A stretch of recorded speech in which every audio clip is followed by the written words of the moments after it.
Just a quick shout out today. Shout out to BlackHawk for missing today's episode, not to defend Zoro, bro. Because on the spot. oh yeah, because you know I'm gonna call it as it is, bro. I'm gonna call it as it is.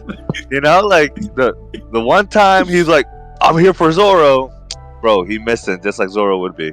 So Oh, follow the action, bro. Follow the action, dog. So yo, BlackHawk, you better come back next week. Better come back correct, son. Yeah. Hey, hold on. Just real quick, mister. That was a beautiful roast. That was a beautiful roast right there. Like that. But you get the bow. You get the bow for that one. Like, thank you. 俺はルフィ海賊王になる男だ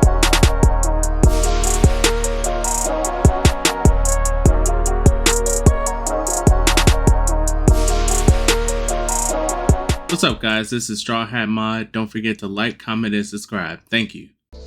What is going on, guys? It is your boy Kelly Mack on the track. Now we're bringing it back, and we are back with StrawHat Sitdown episode 105. Let's go. I'm here with the gang as usual. You feel me, baby? StrawHat Mod in the building. What's going on, my man? What's good, y'all? I mean, I'm just here to say ain't no big threes, just big me. But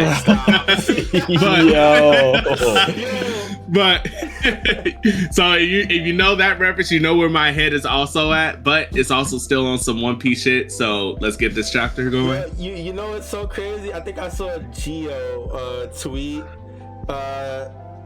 He said, "Fuck the big three. It's big OP." It's big OP. God damn. Yeah, that's crazy. More respects. What's going on, bro? Oh, me? What's good, everybody? Just a quick shout out today.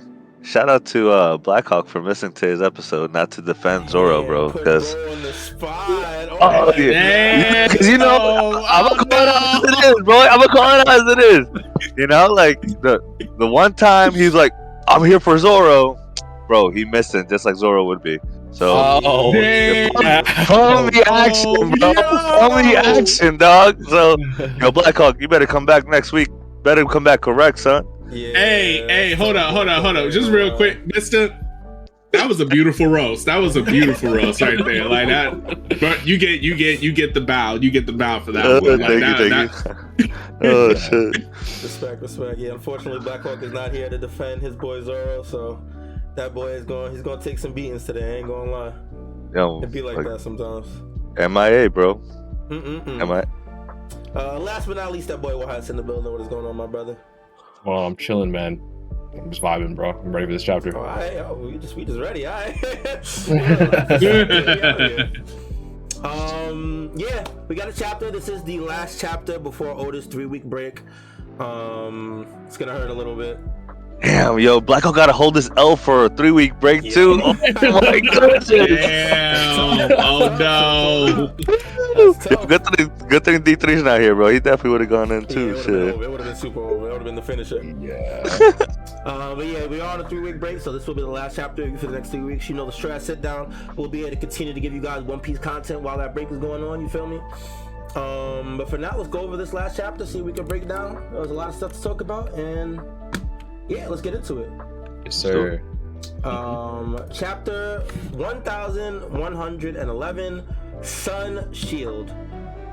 No cover story, by the way. Did we get one last week? Yeah. Yeah. We got Momo and Yamato. Momo and Yamato. Okay. Yeah. Okay. I think it's because we got the color spread. You're right. We did get a color spread. Yeah. It was nice too. It was a nice little color spread. It was fire. Yeah. I felt Yeah. I like it a lot. Yeah, so we start the chapter. We ended the last chapter. Well, not where we ended, because this was like a little bit in the middle of the last chapter. But I don't remember this dude's name or his planet. So Birdman has made it through the Mars. shield. Mars? Yeah, that's Mars. Okay. Birdman Mars has made it through the shield. Jinbei notices him first, and as soon as he notices him, he's like, "All right, Zoro, we gotta get out of here." He goes to grab Zoro, but Zoro's not trying to leave yet because Lucci is still standing, bro. breathing heavily. He is cut up to hell, but that boy is still standing, and it looks like he's still ready for a fight because he lets out a big ferocious growl. And I'm assuming he's like trying to like head towards them to attack them. It looks like he's maybe like stumbling trying to do it. I couldn't really tell. But either way, Jinbei's not having it. He just hits the Fishman karate chop and just blows him away and just gets out of there. Yeah, that's so crazy, bro. Lucci still standing? Zoro wash confirmed? Fraud Zoro? What do you think? Yeah. Look, I know, I might be like BlackHawk today. That's fine. But but I really just think that Zoro won the fight. He didn't need to like take him down. I think it's just clear based off of his body language and everything that he wasn't really like a threat anymore. Because afterwards he's on his knees and stuff. So I just think that, you know, Zoro got the dub, and that's pretty much confirmed at this point. Even Jinbei is like, you got the dub. You don't need to continue just because he's still standing. And I know in One Piece, sure, if a nigga's usually if a nigga's still standing, then you don't usually like, you keep going, because they emphasize a lot that if of the power of someone still standing, you know, like Whitebeard, for instance, like how impressive that like he never fell back on the battlefield. How Katakuri was proud that he never got laid out on his back and stuff like that. And Zoro, when he cut up Kaido, was saddened that like he couldn't actually take him down, and Kaido was like, "You scarred me, so you know, be content with that." So little battles. Okay. Yeah. So I get it, but in this case, you got the dub even without him falling. So that's just my stance on it. I'll play devil's advocate. I think that I don't put too much stock in the Jinbei quote, because Jinbei's mission was trying to get Zoro out of there. Yeah. So he's just saying. He was just saying. You could see it as he was just saying whatever to get Zoro out of there, because I also think that, like in that top left panel, where Jinbei apologizes to Rob Lucci before he hits the chop, it looks like Lucci is like running up to try and attack him still. Granted, it looks like he's stumbling up more than running up. Yeah. But I don't think he was on his knees completely done. He's even still in his own form, his awakened form. I don't think he was completely done until the aura from Jinbei's brick chop. I was gonna fry this thing as Zoro. I know I said that, but I actually agree with Mod. Like, I think it was over. I think the sense, because even when he's talking to Marcus Mars, he is quickly deteriorating. Like with every sentence, like he gets more and more like sweaty, and like he is dying, bro. Yeah. And he couldn't even react like to Jinbei's move. He didn't really try to chase him down. Like he said, he's stumbling towards him. I do think it was over. But you know what? I don't know if he's trying to big up Lucci by having him still stand. Like it's just I don't know. I don't fuck with this nigga. Is it just me? I think it's just me. You should have just been laid out on the floor? Nah, I have no words on what it should happen. I'm just like, are niggas impressed? I don't know. You know what I mean? I mean, I was a little impressed. After that he's still standing. I think that's an impressive feat for him. You know, but I know Zoro wishes he was on the ground. And, so you know that's all I gotta say, because even Zoro is disappointed in his own self for not knocking Lucci to the ground. So that, you know, it is what it is. I think Lucci stocks are up, man. I ain't gonna lie. Lucci stocks are high this arc. They started off low off against Luffy, but since that fight, his stocks have been especially now that you brought that up, Callie. It's a great pickup, because it just shows that Lucci has had some impressive feats, even though he got his ass whooped, of course, right? But he's not tanking, but he's living through these fucking attacks that Luffy threw at him, and also fucking now Zoro. So and I was gonna say that, like I said, that like Rob Lucci and Zoro will be a much better fight than Luffy and Rob Lucci, and I did even back then, right? I still I still personally felt like Zoro would beat Rob Lucci because like the point of I still feel like this arc is to emphasize how much of a Yonko crew they are, and it'd be so Yonko like to take out like us way stronger Rob Lucci from back in the day with just the Straw Hat crew members, just a single member of a Straw Hat crew like a Zoro rather than Luffy. The point is to show growth. It would be crazy if Luffy was struggling to fight Rob Lucci. And honestly, it still would be kind of crazy to have like Zoro go completely even with Rob Lucci throughout the entire fight and then they both fall or some shit like that. Like, so this is important. We needed it, and I just think that like this just makes the most sense. And yeah, he's like, Oda might be throwing Rob Lucci a bone, but it's a very small bone in my opinion. Yeah, very small. I know it's coming at BlackHawk, but that's not how Yeah, like. we started off like, yo, we about to get this dude Zoro, and now everybody's like, you know what? He did his thing. Like that's crazy. I felt this way the whole time. I just want to say I was fake frying him. But I will fry him though, because I think what I don't like about this fight is that I agreed with you, Mod. I was like, you know what I do? Like if we're not gonna get Zoro versus Kizaru, then Rob Lucci is gonna be interesting because we get scale versus how he fought Luffy, blah blah blah. But and then like, Rob Lucci's giving this nigga a fight for like 15 chapters. We're like, yo, Rob Lucci's kind of strong, bro. And Zoro gets one shit talk from Sanji, pulls out 3 swords, he cooks him in one hit. It's like, bro, was Rob Lucci that strong the whole time? You know what I mean?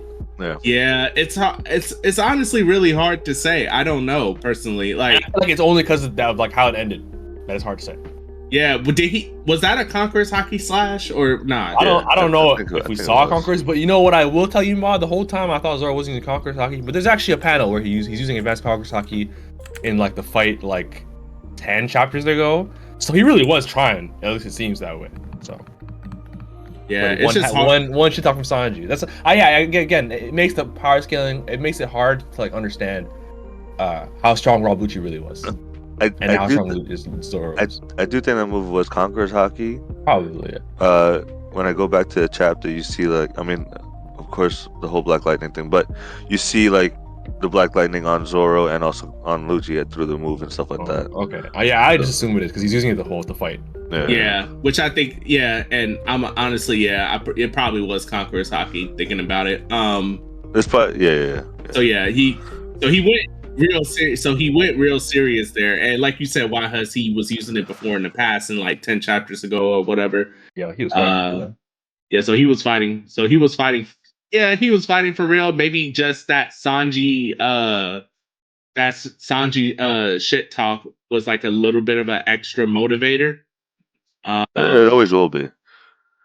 Yeah, I mean, I think that's what the thing that Oda maybe wanted us to take away with. But like you said, YHuss, it is weird because this is the same dude. This is the same dude that told Luffy back in Punk Hazard, hey, we're in the new world, like no kidding around or no taking it easy. Which, like you said, I don't feel like he was taking it easy per se. Thank you, man. It's just weird. It's weird. It's just he just needed an extra push. I don't know. I don't know. Like the best way. It was really just a narrative decision more than anything. 1,000%. He definitely just needed Zoro and Lucci. He needed Lucci here, I guess, to update Mars when he gets there. Mm-hmm. He get Zoro out the way for however long, just to get the plot going. Yeah. Because it definitely, if you really think about it, it really doesn't make sense if thinking about how the fight went, how long it took Shizoro to one-shot him. Yeah, but like it has been a stellar arc, so I'm chilling. I'm not gonna. Yeah, I'm not mad at it. It was fun to watch, and it was fun watching the community just go absolutely crazy. Yeah, it's also like it's like a historic ass matchup, low key, and Eni's lobby's like a legendary arc, and Rob Lucci's a legendary villain, so yeah, it's cool to see Zoro fight him. Yeah, definitely not mad at it. Yeah, we definitely was a treat either way. But man, imagine this nigga Rob Lucci comes to Egghead after we watch Luffy beat Kaido, and this nigga's like, oh, this nigga's not an emperor. He gets smoked, and then loses to his number 2. This nigga got cooked, bro. Yeah, This nigga had a bad day. And he was disrespecting Luffy even after getting his ass whooped, like saying, like, I don't recognize him as an effort. Like, what? Like, what? You thought you were close or something? You thought it was close? You didn't touch him once. My nigga Luffy was grabbing his own head and dodging your strikes. Like, that's crazy. Like, that is the most clownish shit I've seen. But, like, I don't know, not until this chapter. Yeah, this chapter Luffy shenanigans, man. That shit was so funny. Yeah, but yeah, man. Shout out Rob Lucci. Shout out Rob Lucci. So you scraped by this round without getting any slander this time. Yeah. Coming for you though. Yeah. So Rob Lucci's on the ground from Jinbei's attack, and this is when Marcus Mars. Yeah. Yes, sir. Birdman Mars pulls out. And he asks Rob Lucci for this information on what's going on right up here in the Labosphere. Rob Lucci fills him in on everybody's whereabouts, on who everybody is, everybody that's up in the Labosphere, their plan. He basically just unloads all the information he has to this Gorosei member. We also get a time update. We are now 6 minutes. We have 6 minutes left until Vegapunk's message, so a minute has passed between chapters. After he updates Mars, as Mars flies away, Rob asks Mars to save Kaku, who's still injured in the room. Mars is like, I don't know if I can do that. What does he say? One does not attempt to step on insects; it simply happens. That's a pretty big difference, but that's a pretty big difference because I feel like something it's just a little. He's trying to say it's a little chopped up. I don't remember. What if you think about it, like eradication or something like that. Like, I mean, that was different than the TCB, right? The TCB was like it's hard to single out a lone insect when you're exterminating the hive. That's what it was. Yes, that's what it was. You know, I'm willing to bet the word hive did not appear in this shit at all. TCB like kind of was just thinking of a metaphor, but just being flowery with the language. Yeah, but honestly, it's like it means the same thing, just in reverse. Because before we assumed he would single out Kaku to like save him, but here it seems like he would single out Kaku to not smoke him. Like he's about to smoke everyone on this bitch. So it's not a big difference, but yeah, it's TCB does that a lot. But sometimes I like it though. I like it because I feel like this is a little bit more ambiguous. I feel like the meaning isn't as clear as with the other one. I think like I usually love the way TCB narrates a lot, but sometimes like there's a few choices that I'm like, yo, what are you guys doing? But yeah, usually it's good.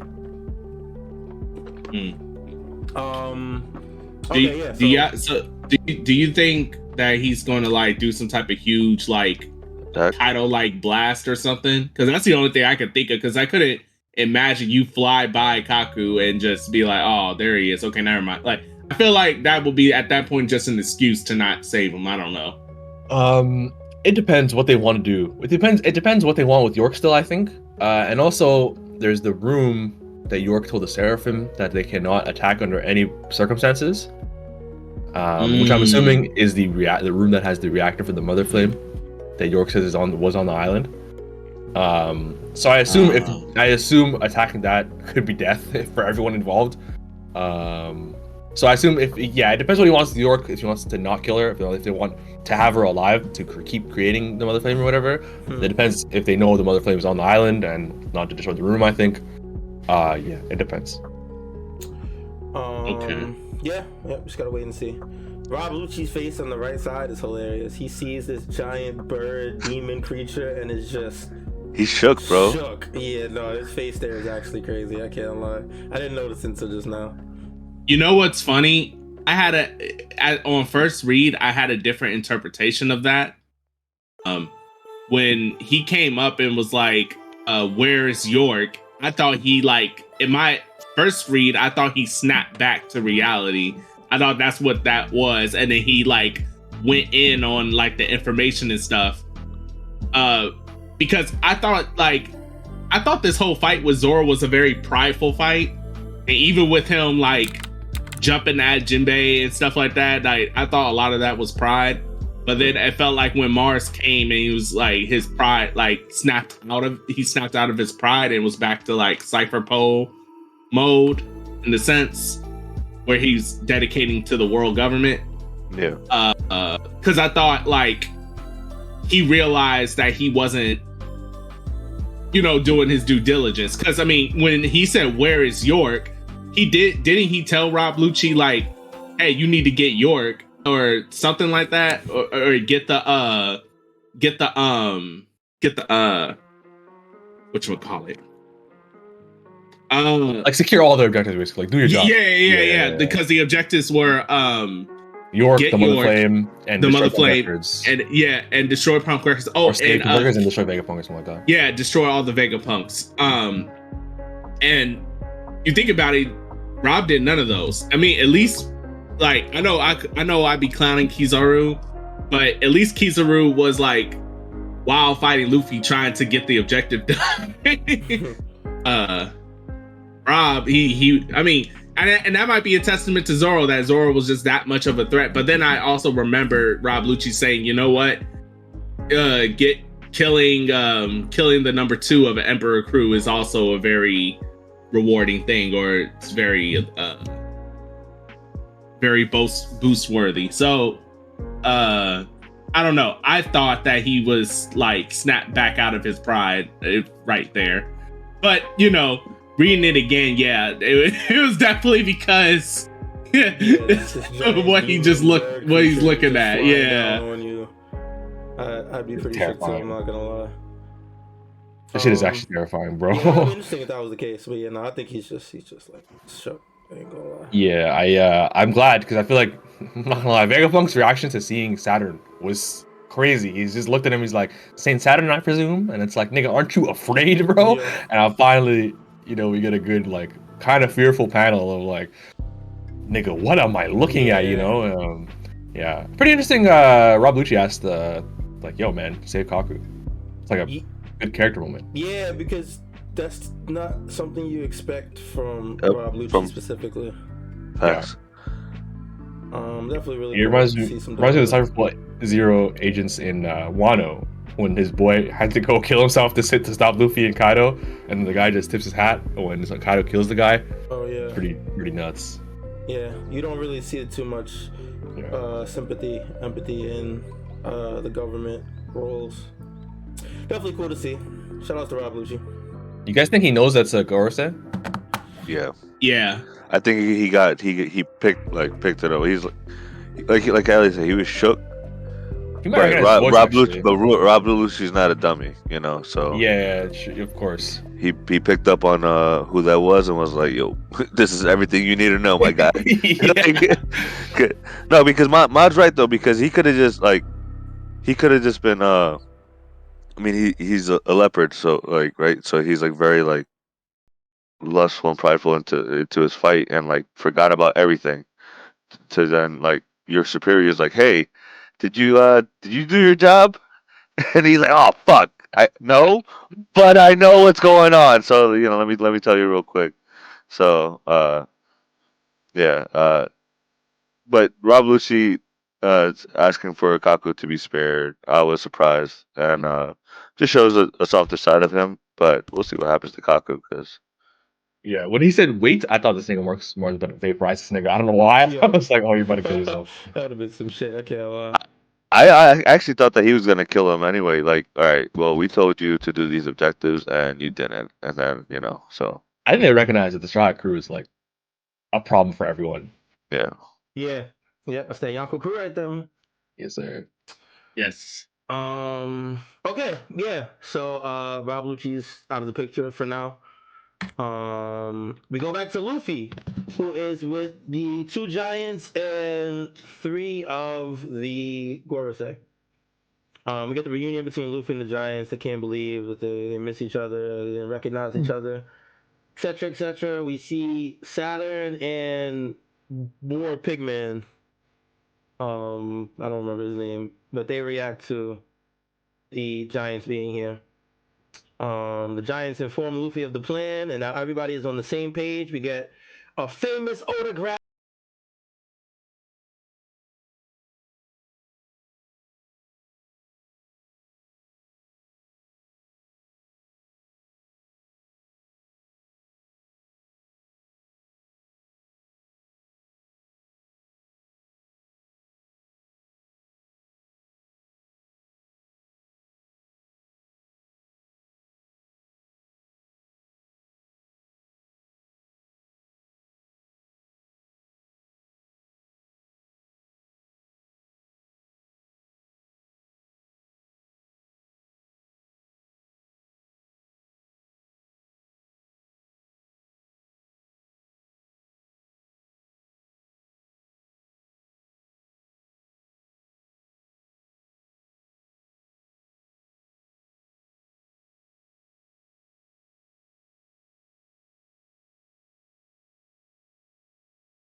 CB, Broggy says, "Where did you learn about how he looked?" And in this one, he says, "How do you know the form of that god, of the god spoken in Elbaf?" And I feel like you could kind of see like a little bit of a difference in that form might mean like Dragon Ball transformation kind of form. Whereas what he looked like, I could see it being like, because Bonnie literally thought Luffy dyed his hair. Yeah. The first time she saw him, in Egghead. So when I first read this chapter, I thought like they were assuming that he was cosplaying, for lack of a better word. And they're even like, how do you know? And the reason I really thought that was like, where'd you learn about how he looked? So I thought for a second like they thought he was just a fan of Nika too, and it's just like in cosplay. And he's like, yeah, your outfit, you look just like him. So now it kind of makes me think of like, do they not know about the Gum Gum fruit or whatever? Do they not think that the Nika fruit exists? Do they know who Joy Boy is? Now I'm like way more blurry on like what the F they even know about the voice entry and stuff. Yeah, they probably themselves didn't connect the fact that Luffy is Nika Joy Boy. You know what I mean? They're like, oh yeah, why do you look like this? More, you know they did. They called him the Sun God in the first time they showed up. Oh, they did. No, you're right. So, well, Shanks probably told him because they saw the fucking the poster, the Wanda poster. Yeah, and it's his appearance. Clearly, they know what the fuck like they're supposed to look like as from this chapter. So okay, so they probably don't know that it was from the Gum Gum fruit. Yeah, exactly. I thought they might have known like he really is Nika, but now I'm wondering like, do you think he's also a fan of him, just like you guys? You know, like, yeah. And of course, in great Luffy fashion, he's like, I have no idea what the fuck you guys talking about. Yeah, what are you talking about, bro? I don't care. You know. Yeah. I thought that was an interesting line. Okay, definitely something to take note of. We know that there's connection between Nika and Elbaf, so we're probably gonna get more information. Yeah. Get to Elbaf. They even say as they're talking about Luffy's like, we'll talk later. So it'll be interesting to see Luffy's reaction once he finds out about Nika and the Sun God and like the actual origins of his fruit. Although I'm sure he's probably just not gonna care regardless. But right, I'm about to say it also wouldn't surprise me in great Luffy fashion. He falls asleep during the story, and it's a flashback of some type. And then he's like, "Oh yeah, I got it. Sun God, I'm him, or something like that." I'm him. Like, that's exactly what he's gonna say. I'm him. All right, cool. Like, I knew that already. Yeah, I could definitely see something like that happen. Okay, so we got the mission. Everybody got their plan. Everybody's on retreat mode, and we are out of here. But the Gorosei is not trying to let that happen. We have Boreman. I still don't remember his planet name. Mercury Boreman. He's not having them escape, and he lets out a roar. But this is not a regular roar. This is a Conqueror's Hockey infested roar. The entire island feels it. We get Luffy in Gear 5 fashion, body parts flying off of his body from the strength of the roar. But yeah, the entire island is shaking. The lower level soldiers are fainting. Very powerful attack. That's I was gonna say, I want to talk about that real quick. Definitely. Like, that's a whole new thing. The whole new thing. I did not know you can like do something like that, like infuse roar with Conqueror's Hockey infusion. Is it really different than just emitting your Conqueror's Hockey? Oh yeah, I agree with you, Kelly. It's the same concept, right? You're just emitting it everywhere and knocking people out. A roar. So because it's a roar, I'm inclined to think that whoever hears it is being affected rather than just you emitting Conqueror's Hockey, because you gotta think about the scope of range. It's throughout the entire island. I don't know if like you could do that with regular Conqueror's Hockey, where you could like make it emit across an entire island off the strength of just basic Conqueror's Hockey alone. You know what I mean? Shanks could definitely do that. Off basic Conqueror's Hockey, like not the Wi-Fi shit he did. That's like obviously a more advanced application. I'm talking about basic. How do we know? You know, I look at you, and your shit my shit goes like throughout the entire island. I'm saying that. How do we know his is basic? This doesn't seem. I wouldn't say this is a basic technique either. We haven't seen anybody do this. That's exactly what Mod is saying to you, bro. Yeah, like okay. I'm saying like I'm saying like the infusion of Conqueror's Haki plus sound makes it seem that like it is the reason why it's traveling as far. I'm saying the Conqueror's Haki is using the sound waves to travel as far as it's traveling. That's what I'm saying. Okay, there's more projection in it, I guess. That's fair. I could see it. I also think that like there's like though I do still agree with Callie's original point in that like I could see this being a regular ass like expansion of your hockey, because Luffy in Fisherman Island, when he did that shit, he just did like the circle of niggas, right? Yeah. And I feel like, you know, like if you have a D's level of it, this nigga's been alive for 900 years or whatever. Also, I think they're like really pointing out that these guys' hockey is like crazy, like some next level shit. With like the way Jinbei reacted to Marcus Mars and this, but yeah, maybe there is some other aspect to it in terms of a secondary ability that's amplifying it. But yeah, nuts that this guy has Conqueror's Haki. I don't know why I did not expect that for any of them to have Conqueror's Haki, because they serve Emu. That does make sense. I mean, you would hope so, though, right? Because if Luffy got it, then the enemies that he's going against gotta have fucking Conqueror's Haki of equal value, like to make it interesting. Like, I don't know. I always thought the Gorosei all had Conqueror's Haki. I mean, this is the first time we see the Gorosei use it, even before admirals use it. So yeah, I'm wondering. That's pretty impressive. I'm wondering if all the Gorosei have it or if it's just him. No, I'm pretty sure it's all of them, dude. It would make sense if it was all of them, but we haven't seen yet, so. Yeah, but also don't forget, this guy is like this guy, whenever you see a picture of the Gorosei, like he is front and center. He's like he's the nigga that's like Penguin, the short dude, bald with the Monopoly Man mustache. Top man. Top man Workery. Yeah, this board nigga. He's always in the middle. He has the most talking panels. People view him as like the center, the center Gorosei. So like I wouldn't be surprised if he was like their like de facto leader. And he only had it, but like maybe they all have it. But if Saturn had it and hasn't used it yet, then that's shocking. But well, yeah, because he sees them as inferior, so he probably doesn't see like, you know, like I don't need to use this shit yet. But right now, fucking Saturn called backup, and they're coming in strong. You know, like because especially with the Giants popping up too, and they even said this is a bad combination, but we're gonna fuck them up. Well, I'm just more impressed with how the Giants respond, which we'll see in the next few panels. Yeah, they're definitely strong as hell. We see it in the very next panel. Once they all recover from the roar, Workery lunges at them with an attack, but they block it with a double shield, surveillance sun shield. Another sun reference for Nika. His blade is his horns turned to blades here, right? Yes, they did. Yes, they did. Yeah, this. I don't know what's going on here, but that's not normal. It's not. It's not. Yeah, I have no idea what to make of it. My first thought was we have the fruit, but somebody has that already, I'm pretty sure.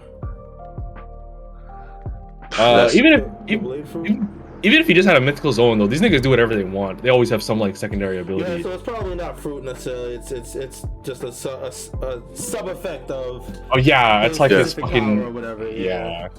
That's fair. That's definitely fair. Either way, Dorian Bragi completely blocked that shit. And they counterattack with a shield bash. Skill just split. Mercury, right? Yeah. Mercury gets knocked back. Saturn steps up to the plate and starts firing poison bullets at Dorian Bragi and Luffy.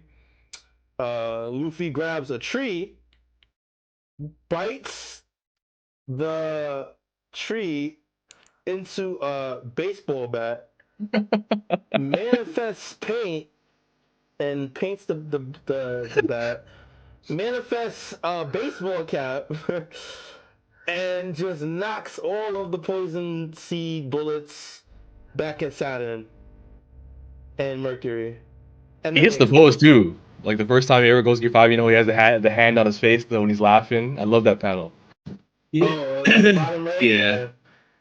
And then explode for whatever reason. I don't know if they were going to explode prior to, but I think they were. I think they were. Okay. Yeah. No. Yeah. So Luffy goes pretty 2 and 4 in this one. I ain't gonna lie. Bro, he did the whole eating the corn thing like back in the old cartoons. They be eating corn. And you see Just the corn shit come. Yeah.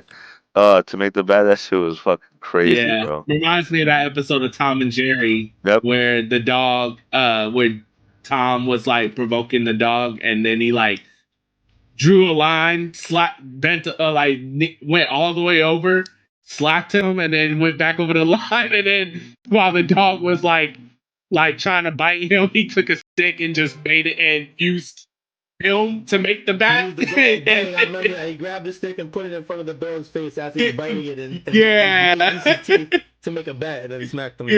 Yeah, like this shit is. That's classic Tom and Jerry. Yeah, but we know that's where a lot of Luffy's get out of space she comes from. So I wouldn't be surprised if that exact scene inspired Oda to do this. I'm not gonna lie. Yeah, that makes sense now that you said it.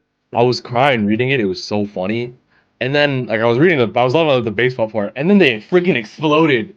And I thought what the last part reminded you when they explode. You know, like the SpongeBob scenes when like Twitter falls off a cliff and then randomly freaking explodes. Explosion, yeah. That's literally exactly what I thought of. I was literally crying reading this, man. It was funny. This is one of my favorite Gear 5 sequences. Maybe my favorite. It's so funny. No, that's good. Definitely. It's definitely good. Quick question. This might be like y'all might say like, nah, it's just paint, but is this actually a hockey infused bat? And it's just that the paint is just like the paint thing is just like a cartoony way of showing hockey. I think it's so. supposed to be like hockey.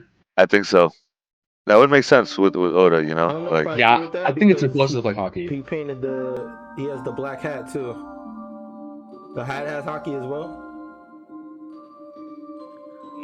Nah. I don't like. I mean, I feel like every attack Luffy does has hockey. Obviously, like it's kind of held in the fight. We know Gear 5 is like coated with hockey, like naturally. So. And so yeah, I just feel like it's at least the bad definitely. But have you guys seen that meme of Mihawk painting his sword black? Yes. Oda sees those memes. You got it, bro. One of the things before we get to Luffy just now, right? I thought was interesting was Warkuri saying, "Top man," saying, "We have much to settle with your kind. Do you even know who that is?" You know, like, because they keep saying like they're trying to prevent them from calling him something. Because even Saturn says he must be crushed before you could call him something else. You know, so I thought that was pretty interesting. Wait, where's that Saturn line? When he starts shooting the little bomb bullets. Oh. They say he's a friend, and then Saturn says, and he must be. Oh, interesting. What does that say in TCB? Yeah. I read the official before the pod, and I was like, oh, there's no big changes. But I think these 2 pages, those 2 lines that Mr. you bring up, are actually huge changes. Because in TCB, Top Man says, "What quirk of destiny ties you together? Do you have any idea who that man is?" And that first line is obviously way different. And all Saturn says is, "If that's where you stand, then we have to erase you with him." Oh, that's completely different then. But yo. Yeah. Okay, you know what? I was gonna say the next bring time back OP scans. What? Yo. No comment, man. No comment. But yeah, that's a like even just before we listen to the Saturn line, even the Top Man Warkuri, because he doesn't actually say Mercury. Top Man Warkuri line is freaking nuts. We have much to settle with your kind. Like these niggas hate the Giants for real. Bolded too. That your was bolded. Eat that shit like Uncle Ruckus, bro. I was about to say, there was some intent there, yeah. Oh man, yeah, we definitely know they got a history with the Giants. So I'm curious. No one has called Luffy Nika yet. Right? Yeah, I'm assuming he means like before you realize that he is Nika, because it was kind of like what he was saying to Bonnie, right? Remember when he had Bonnie in his clutches and he's like, "Oh, you haven't realized." Like he thinks in his head like you haven't made the connection.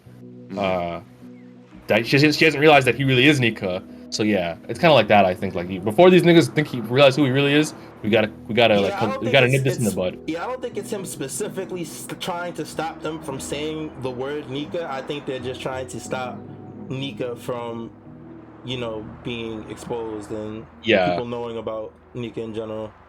Yeah, because then he then says eradicate from the historical record. Yeah, right. So yeah. Yeah, it's a bit of like a metaphor line, but this reminds me actually of a line I thought is very interesting, is that when Luffy's fighting Kaido and Kaido is like, "Who are you?" Because he's like laughing and shit, and Luffy's like, "Monkey D, Luffy," and this kind of like is a reflected question when Mercury, who knows who Luffy is, he's like, "Yo, do you even know who that is?" Referring to like the Sun God part. Yeah. And these guys say the Luffy line. They're like, "Yeah, he's just Monkey D. Luffy. He's our buddy." I think that's like an interesting line. And I think that I always think about that Kaido question because I'm like, man, like who the fuck is Joy Boy and how much does he influence Luffy in Gear 5 or whatever? It's just pretty interesting. Yeah. Well, I think it also goes back to what I was saying, like how once people finds out who Luffy is, like his power goes up, right? Because they're just trying to stop that from happening, from the world finding out that Luffy is Nika, aka Joy Boy, like the next messiah of the world that's gonna save the Yeah, world. and that, by the way, that might be another thing that Vegapunk reveals. Yeah. He might tell the world like, "Yo, the White Warrior is your savior," which is the craziest words I've ever said in my life, by the way. My goodness. That was nuts. All right, well, the timing now, bro. That shit was crazy. Anyway. Yeah, definitely some more Giants lore. So Luffy hits the poison bullets back at them, they explode, and although the Giants are celebrating the attack, Luffy is letting them know that they need to get out of here because they are seemingly immortal. So they get to run in. Nami gets in touch with Zoro and Jinbei, who are also running. Bonnie is running, but she runs into a couple of the vice admirals leading the fleet. Dude, why am I drawing a blank? Oh my god. Buster Call. There we go. Oh yeah. Yeah.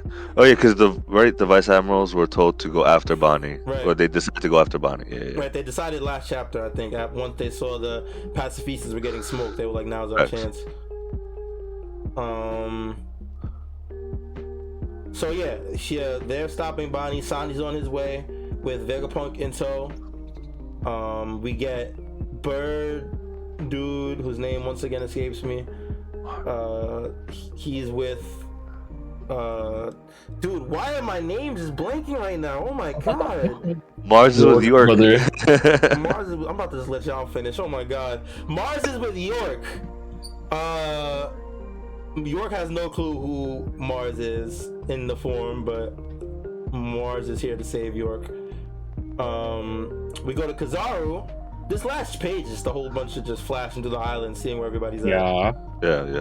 We go back to Kizaru, who was knocked onto a Navy ship last chapter. And we have Marines trying to help him. They ask him to show them his wounds, and he says, "Am I wounded? Yes, deeply wounded. Just let me rest." Very interesting line from him. Nice. And to end the chapter, we finally get that robot, that giant robot from however many chapters ago, is now walking on the island, mumbling, "Sorry, Joy Boy." Yeah. And that's how we end the chapter. What do y'all want to break down first? The pickup that you with Kizaru, him saying that I am deeply wounded. Am I wounded? Yes, deeply wounded. That's definitely a good pickup because I think he's just like still contemplating with himself on everything that just occurred. It's obvious that this is more than just physical wounds. He's obviously going through this internal conflict. He's just killed Vegapunk, seemingly, at least. So he's definitely feeling the ramifications of his decisions. I know Mod is not happy seeing Kizaru in conflict, but I just don't care. Like, I'm sorry. Like, I agree with you. I agree with you on that. Yeah. I lost all sympathy for Kizaru. Like, I just don't care. I couldn't imagine you being in a position like if you were okay. If you were scared of the Gorosei, maybe I could understand. If you actually believed in your convictions, maybe I understand. Like, but then you wouldn't be crying like this. I mean, you could still be like tearing up or whatever because that was your friend or whatever, but you did what you had to do. But it don't even seem like he's convicted in what he did. Like he made it seem like all hey, y'all go. We're staying here. We got this. Like, and I thought like he made up his mind, and then he's just like, I don't care. I'm sorry. Like Oda can't make me care for this guy like anymore. It's too late to me. You made your choice, and and bury in your choice. Go down with go die on the hill that you stood on. Like it's just It's real. You do gotta live with your choices. like Conviction is very questionable. like I just don't get it. I just don't get it. Like, and it's not something small either. It's not like a back and forth contemplation. He makes it seem like when everybody like when Vegapunk was telling him like, "Hey, what are you doing? You choosing the wrong side." He makes it seem like, nah, like I'm on the right side. Like, and it's just I agree with that, bro. He was like he's like, bro, you're shameful, and he's like, yeah, man. I wish I had darker glasses so you didn't have to see my face. I think he agreed with him. So yeah, nah, I don't disagree with. It's weird to me. I only disagree with at one point. I only disagree with at one point that he seems like he was like reveling in it. Yeah, I don't disagree. I think you're in every right to not care about. I agree with everything else you said. Yeah. And his lack of conviction. I think you're in every right to not care about it. But like it is definitely there though. Like it's there, but it's just like I don't care. That's fair. That's fair, bro. Like I don't care either. I'm not gonna lie, hold that shit. But I do think like it's an interesting, his character has a little bit of depth in that sense. Like he definitely I'm glad to see it hurt, and he's like he doesn't strike me as a cold-blooded killer to be like, oh, I did that shit, I can't wait until Oda gives Kizaru the saddest backstory ever. I can't wait. Oda's gonna, I'm sorry. I'm looking at my face as I'm saying. I was gonna say that's the only way. I mean, bro, if Oda gives Kizaru the saddest backstory we've seen so far, you're telling me there's no way that you can have an ounce of sympathy for this man. What sad backstory could he possibly give him that connects this moment to that? Like, I don't. I am not Oda. I can't give you it. I got nothing off the top of my head. You feel me? But I think if anybody could do it, Oda could do it. I ain't gonna lie to you. I agree with that. Like I'm not gonna say it's impossible, but that's a pretty tall order to get me to respect Kizaru after any of this. Respect is strong. Like that's not. I think more understand Kizaru than respect Kizaru. Even understand him, like it's still like okay. Don't get me wrong. Is he in a tough position? Yes. I'm not gonna sit here and act like he's not in a tough position. I'm pretty sure anyone is in a position where they're ordered to kill their friend versus like thinking about what's right, what's wrong, versus on two opposing sides. I literally just got done watching like Legend of Korra, where one of the people on there had to choose sides basically, and he thought he was on the right side, but then once he realized he wasn't, he talk about he did. Berlin with Kaveri. Like, and it's like, and I've seen this play out like in different ways in different mediums and stuff like that. Like we've seen this all the time. It's just the way it's being handled with Kizaru. I just don't like it. I just don't think I don't think it doesn't make me. It doesn't feel good. It doesn't feel like it doesn't feel like Kizaru is. I don't even know what he's doing right now. Like, do you care about your friend more than you care about this job? Do you care about this job more than your friend? It seems like he chose, like, I choose this job over my friend. And I've seen characters that do that. And yeah, they're sad, but it's just, or at least somewhat sad, at least, or whatever expression.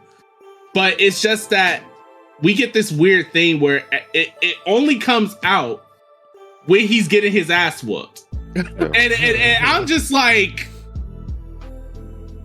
why? Why is it only when you're getting your ass whooped? This is like this. You're getting these revelations of like, oh, I don't mean to. Like, bruh, come on, stop. Not only while you're getting your ass whooped. How about you feel like that while you're fighting? How about you feel like that? Like, at least show that you feel like that in some shape or form outside of getting your ass whooped. And it feels like, and to me, it feels like Oda is just trying to get him a way out.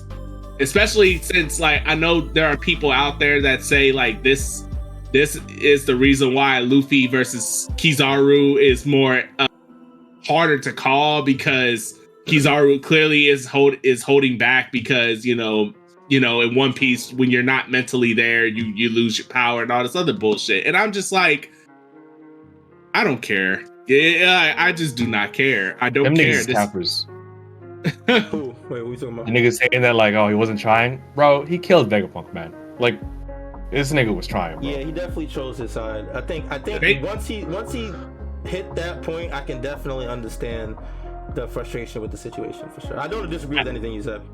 Yeah, again, yeah, Mod, you had the real on this nigga. He's a don't rock the boat ass nigga. Right, yeah, he is. And but I was gonna say, the reason why they say that though is because the fact that they try to use the fact that he used like his beam attack in the past on Marineford to snipe a key that was like super far from him, the precision of that took to get that, but when he fought Luffy, he couldn't snipe Vegapunk's ship. And it's just like, I feel like that's just a hard reach in my opinion. It definitely is, bro. Because I felt like, you know, back then, you know, I don't think Oda was, honest to God, I don't think Oda was putting that much stock into it, like how impressive that feat was. But I mean, you can use it, but I'm not convinced that his mental state is what's causing him to lose to Luffy. I'm not convinced of that. Bro, Luffy was disrespecting this nigga in the rematch too, so like, I don't know what they're wrong. But as long as he can say this, the naysayers will keep saying that. And it's only when he's down too. And that's the part that's pissing me off. I don't see him feeling like this without him being fucked up. To be fair though, when else is he gonna get a break to cry? Not cry. He don't have to cry. No, I'm saying cry is one thing, but like, I mean, express sentiment to like, you know, to such a degree to say like, I'm so hurt that like I'm doing this and stuff like that. And in some ways, he said that a little bit, like, you know, when he said, like you said with the shades thing, like, but even then, I don't feel like that was enough. Like, this right here is like, you know, more of an expression and him, you know, expressing it all the way rather than like the one before. The one before, it was kind of like, I don't know. It was almost snarky, yeah. Yeah, it was like, yeah, I almost thought that he was being sarcastic when he said that. But, especially if you know Kizaru. But that's why, like, that's why I'm just kind of washing my hands of the situation until further notice. I think Oda got something in the tuck for Kizaru, man. I ain't gonna lie. I don't think this is how this arc ends, or how his arc ends in this arc. I think he's got some grand action coming up. That's one way or another. Because I feel like if the arc ends and he's just sitting here licking his wounds, confused, then I'm more inclined to agree with Mod. Because what was the point? of doing all this? What's the point of doing all this once you already picked your side? But if he still has all of these, I don't know what the word I'm looking for. If he still has all these hesitations, and at some point before the arc ends, he acts on them and maybe does something against the world government, I'd have a little more respect for him. Not a lot, because you know he definitely did still kill Vegapunk, but if we can see that you're torn through your actions and not just through your expressions, then I think it'll make for a lot deeper character. I'm truly hoping. Okay, the first thing I want to say is that, like, I feel like sometimes niggas go outside, you know, and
This nigga shot Vegapunk and we all assume he's dead. Like, you know, especially with the heart monitor shit and all that other stuff. Like, what was the point? I don't know if I'd turn into the Kizaru Coper overnight. But what if the second thing he did was know that killing Vegapunk would start the broadcast? And Vegapunk is like, yo, if it comes down to it, do what you gotta do. You'll be helping niggas. So you're saying, like, hey, I'm not saying some nothing. point. I'm just saying what if. I'm just saying. Make distinction. Okay, with no backstory to allude to that would still be weird. Especially if, like, you know, I couldn't. Dance, man. He did the Nika dance back then, bro. Remember when they was eating pizza and shit? Yeah, but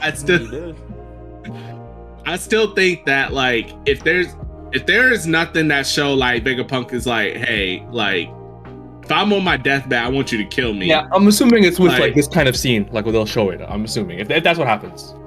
If we don't get that scene, yeah, I know I went to bat for him today. I'm trying to play a devil's advocate a little bit, but I agree with literally everything you're saying about this nigga. Yeah, like I'm just definitely fair analysis.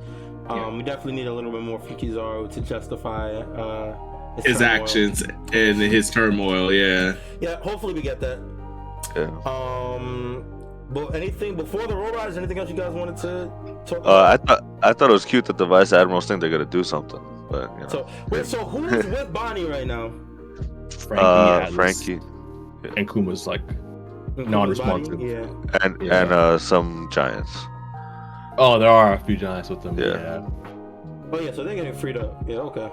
Yeah. That's so cool. Well, actually, the first vice admiral got freed up by the giants, so it wouldn't even be that surprising, to be honest. That's what I thought. Like the vice admirals, they think they're gonna do like this quadruple chin guy or quasi chin guy. I don't even know. He got so many chins, but like they about to get freed up real quick. They think they're gonna do something, but they're not. And then we got Mercury at the Labosphere, right? 'Cause that's where York is. Yeah, Yeah, so Mars. Yeah. he's actually he Mars, I actually think. My bad. wears the room on the monitor. I'm assuming this is the room that they filmed the last message in. Yeah. Okay. Ooh, I wonder if it's that room that you brought it up earlier, YHuss. Potentially. Okay. But that would make sense, right? That if you wanted, they wouldn't want to destroy the entire lab and possibly the sun flame, mother flame. Mhm. So that if they Ooh. put the message in that room, knowing that they can't destroy it, it may cause a dilemma. Yeah. That definitely Or makes what sense. if that would be interesting? What if like Vegapunk is like, oh yeah, the Gorosei made me make this infinite power, power source that I could give to everyone, but they want to use it for themselves. That could also be a thing. Yeah. But I was also thinking like, what if the Gorosei were just stupid and were like didn't realize this is a pre-recorded thing, and they were like, "Where's Vegapunk? Where's that room right now?" Like, like, being the old heads they are. But I do think it's a funny question. Like, why do you assume the room they recorded in is the room that it's broadcasted from? but Well, yeah, I I mean, guess I it's guess if you're going off no leads, you got to yeah, start somewhere. exactly. Like he Right? has no information to work Yeah. off. I will say though, what if they noticed something in the video, like of that room specifically, or it could be showing the fucking giant Equipment or for all we whatever. know. Too. Oh, You know. maybe. But I think it's funny to think of this from York's perspective. Like they went off to fight Rob Lucci and Kizaru to let like all their knowledge, and then suddenly this fucking demon appears in front of the room, and you're like, what the hell is going on? Yeah, that shit is funny to me. But yeah, there's not really too much to say. Like, we don't even know where this conversation is gonna lead. I really wonder if they want York alive. I don't think so. I think that's the biggest question. I don't think so. It depends how the Mother Flame relates to Uranus, the weapon. I'm assuming that's the same one they use on Lucia.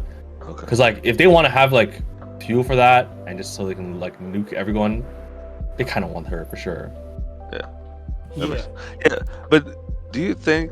I don't know.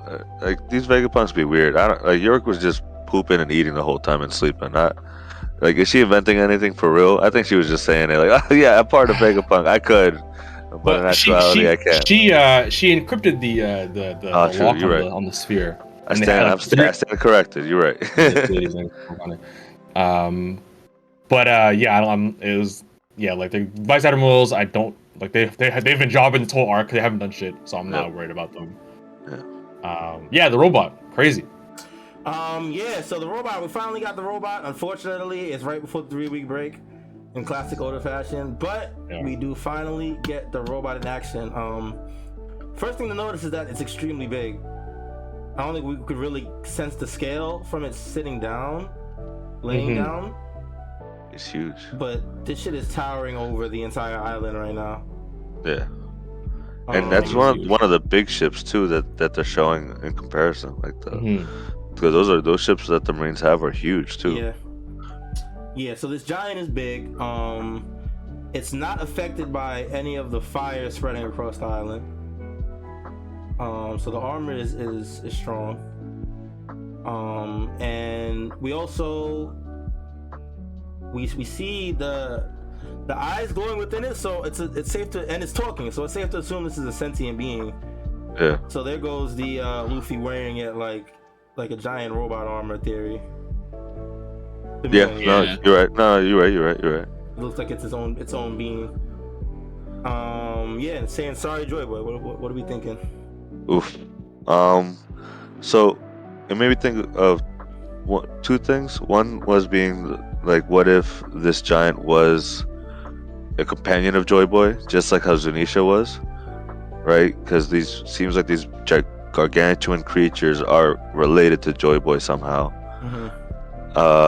And then the other thing, I had it, but I lost it. So if someone else can pick it up. to keep going off that, I think like there's that, and there's I wonder if the Noah Ark is their ship. Okay. On Fish Island, because that shit is huge. Ginormous. Huge. Like huge. That's the ship that Luffy destroyed, right? Yeah. Destroyed like half of it or something like that, right? It was, yeah. And so yeah, I wonder if that might be the issue, because obviously there's a lot of ties to Joy Boy and Fishman Island. He left that apology there to the mermaid princess of that time. Yeah. And this guy's apologizing to Joy Boy. And what makes me like, I'm trying to think of like, because that reminds me of like Zunisha apparently committing some great crime when it was Joy Boy's companion. Yep. Mm-hmm. But also I'm trying to think of like what we know about the giant robot, right? So it appeared 250 something years ago at Marijois. It scaled the Red Line and attacked the Holy Land. And all we know is that apparently it ran out of power and just stopped moving. And maybe he's apologizing for that, like not accomplishing whatever mission he had then. You're right, I do remember that. That was early in this. That was earlier in Naked. Yeah. That's all. That's what that reminds me of. But like, and then there's some big questions, right? Because that was 250 years ago. The voice entry was 800 fucking years ago. So and you have to question yourself, like, how did it have power 200 years ago? Because we're assuming the reason it woke up is because of Luffy. Luffy going Gear 5, but giant though, because he went Gear 5 against Lucci in the beginning of this arc, and it didn't wake up then. Exactly. So but the thing is, like, okay, let's assume, because I'm not gonna assume that this thing's power lasted from 800 years ago to 200 years ago. That's a crazy ask. Yeah. Was there a Joy Boy 200 years ago to power this thing? Probably. We don't know the previous users. And shit? Yeah, it would be nuts. And the Gorosei have just been smoking them every time, you know, like yeah. I would say, so this may be weird, but what if like this giant was this Titan or whatever is a remnants of an old crewmate of Joy Boy? Maybe that's why he's apologizing. That's what I said. Yeah, Mr. just said that. I was like, oh, okay, my bad. My cat is over here terrorizing, so no, it'd be like that, brother. But yeah, I can see that being a possible answer to this giant robot's origin, whereabouts. Yeah, I do think also that I think it answers more the fact that I'm starting to believe more that Joy Boy was a giant. Same. Right, especially because we saw the giant hat that's at Marijois. The fact that the giants are like, this is our god, you know, like, and then the fact that we have, like you said, Zoe, this giant. They seem to. Well, we know Zunisha was companion. It's possible that this giant is a companion. So I think it's pretty evident that it's becoming more evident that Joy Boy previously was a giant. So yeah, I completely agree. Man, like maybe Buccaneer or some shit, but giant I can see too. Like all these freaking companions, man. This is why I hate this kind of cliffhanger, bro. I just gets me to think about like the voice entry, Lily, Emu. Yeah, there's definitely a lot of different ways this could go.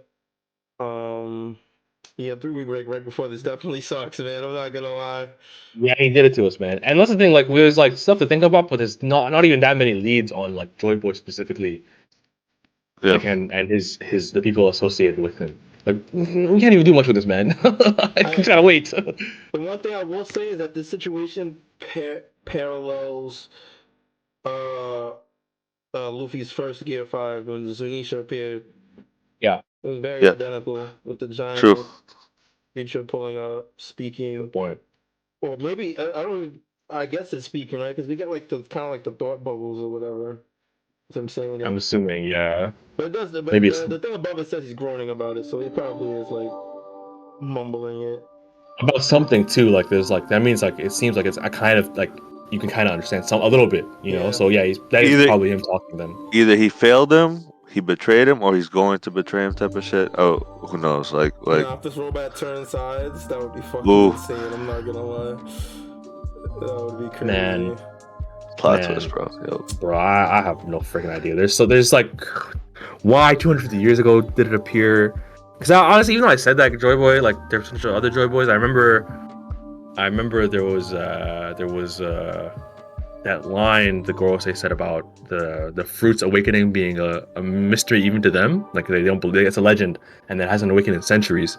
I guess 250 years ago would count as centuries ago. Yes, that's two centuries. That is centuries. Damn, but there's no way they weren't.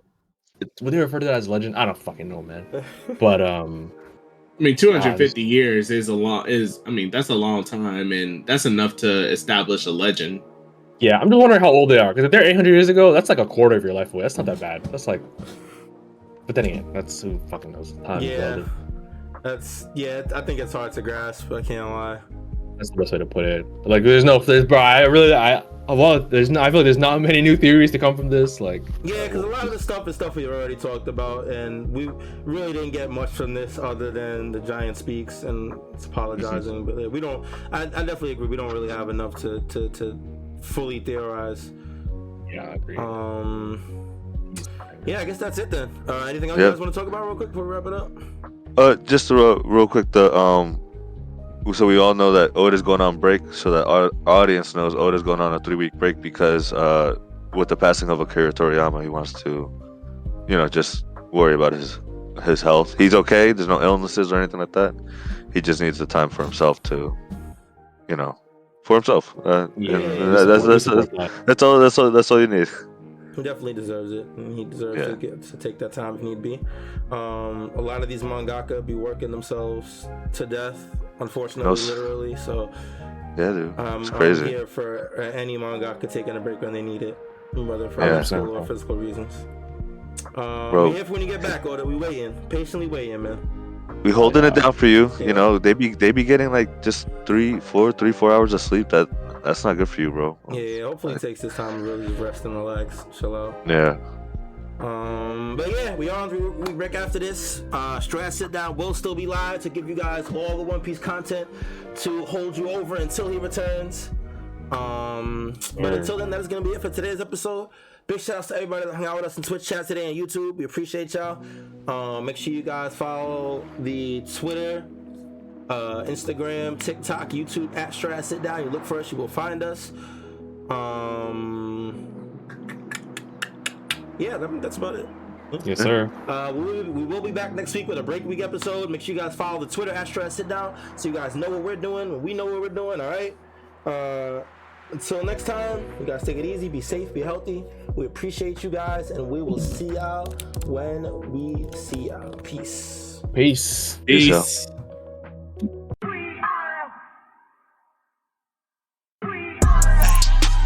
Who gon' get down? We are. This that Straw Hat Sit Down. We are. Who the crew with the fleet? We are.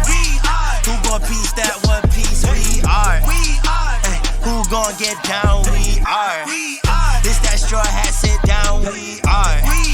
Who the crew with the fleet? We are. Who gon' piece that one piece? We are. Straw Hat Sit Down crew in the building. We Corona to these other podcasts. We gon' put these people in their feelings when they hear this, and they know that they can't top this. We spit facts and we poppin' every time an episode is dropping. We see D3 in the corner, Mister, that's a real G with the green screen in the background. Got him looking like he in a real scene. We got Big Mod in the cut, always ready with rebuttals, but he bring the knowledge when we in the huddle, so you know the crew is never gonna fumble. And it's YHuss, last but not least. If you ask me, then Cali, mad the captain, make him rally around me. Every Sunday we gon' run deep, and we can't stop until we find out about that one piece. Who gon' get down? We are. This that Straw Hat Sit Down. We are. Who the crew with the fleet? We are. Who gon' piece that one piece? We are. Who gon' get down? We are. This that Straw Hat Sit Down. We are. Who the crew with the fleet? We are. Who gon' piece that one?